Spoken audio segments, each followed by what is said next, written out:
გამარჯობა. დღეს ჩვენ ერთად შევეცდებით ფარდაავხადოთ საქართველოს უახლესი ისტორიის ერთ-ერთ ყველაზე გახმაურებულ და ამავდროულად ბურუსით მოცულ საქმეს. ეს არის ამბავი, რომელმაც საფუძველი შეურყია არა მხოლოდ ეკლესიას, არამედ მთელ სახელმწიფოს.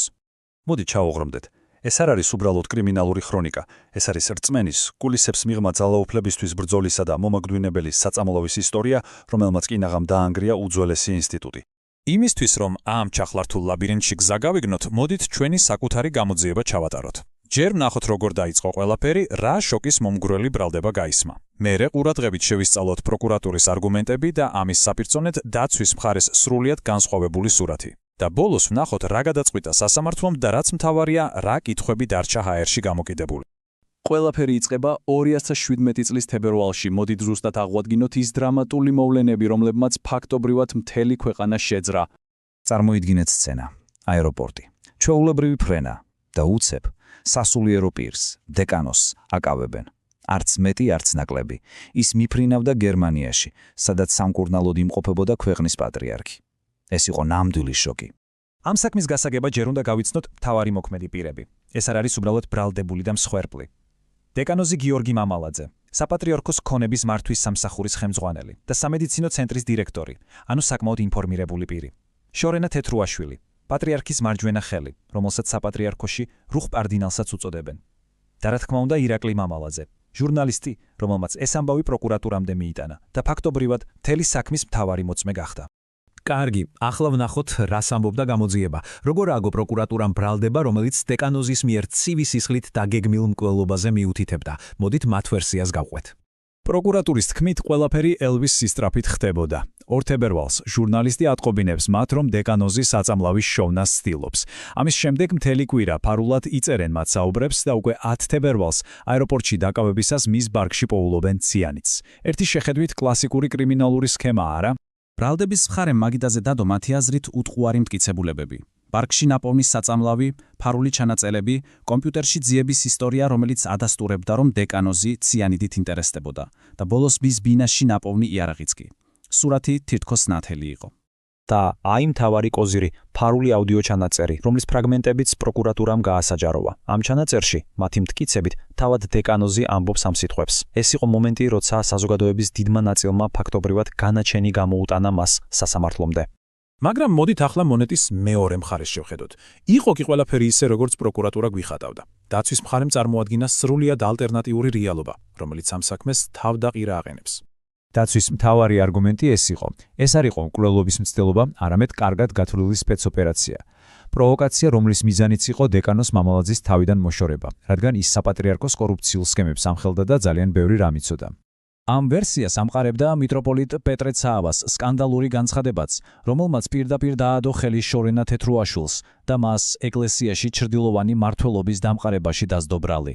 ანუ ბრძოლა ერთი ადამიანის კი არა, მთელი სისტემის წინააღმდეგ მიდიოდა. ასე რომ ჩვენ გვაქვს ორი დიამეტრალურად განსხვავებული მოტივი. პროკურატურა ამბობს, დეკანოს კარიერული ზრდა და მეტი ძალაუფლება უნდოდა, ამიტომ თეთრუაშვილის მოშორება გადაწყვიტა.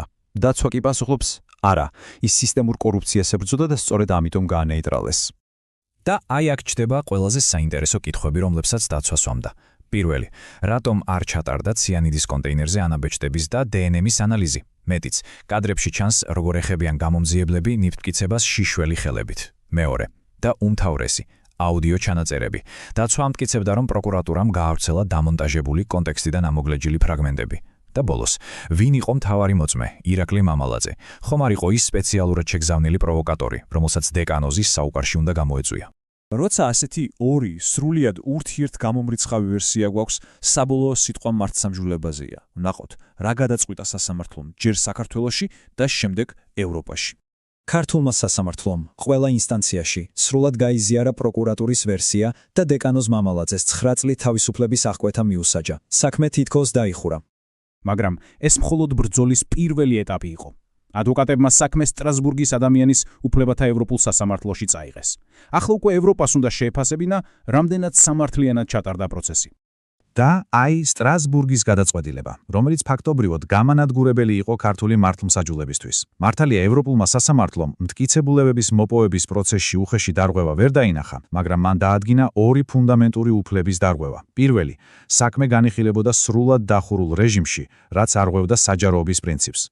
და მეორე, დაირღვა უდანაშაულობის პრეზუმპცია, რადგან ხელისუფლების წარმომადგენლები სასამართლომდე აკეთებდნენ განცხადებებს მისი ბრალეულობის შესახებ. მარტივად რომ ვთქვათ, სტრასბურგმა გვითხრა, რომ დეკანოს სამართლიანი სასამართლოს უფლება წაართვეს. მიუხედავად იმისა, რომ სასამართლო ბრძოლები დასრულდა, ამ ისტორიის ნამდვილი დრამა მხოლოდ იწყებოდა. მოდით ვნახოთ რა მოხდა შემდეგ. 7 წელი. ამდენი ხანი გაატარა დეკანოზმა გიორგი მამალაძემ საპატიმროში. 7 წელი, რომლის განმავლობაშიც მისი ოჯახი, ადვოკატები და საზოგადოების ნაწილი დაუღალავად იბრძოდა მისი თავისუფლებისთვის, სანამ საბოლოოდ პრეზიდენტის შეწყალებით ის ვადაზე ადრე არ გათავისუფლდა. და ამ 7 წელმა მასზე უმძიმესი კვალი დატოვა. ციხეში ყოფნისას მისი ჯანმრთელობა კატასტროფულად გაუარესდა. მან გადაიტანა ინსულტი, რის შედეგადაც სხეულის მარცხენა მხარე პარალიზებული დარჩა.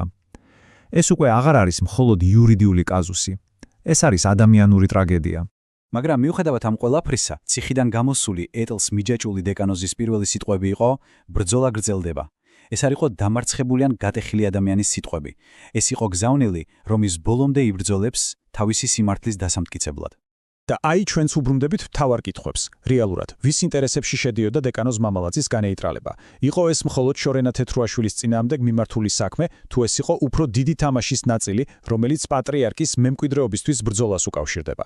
არსებობს ვერსია, რომ ეს ყველაფერი მიმართული იყო არა იმდენად მამალაძის, არამედ მეუფე დიმიტრის წინააღმდეგ, რომელსაც პატრიარქის ერთ-ერთ შესაძლო მემკვიდრედ მოიაზრებდნენ და ამ სკანდალით მისი პოზიციების დასუსტება სურდათ.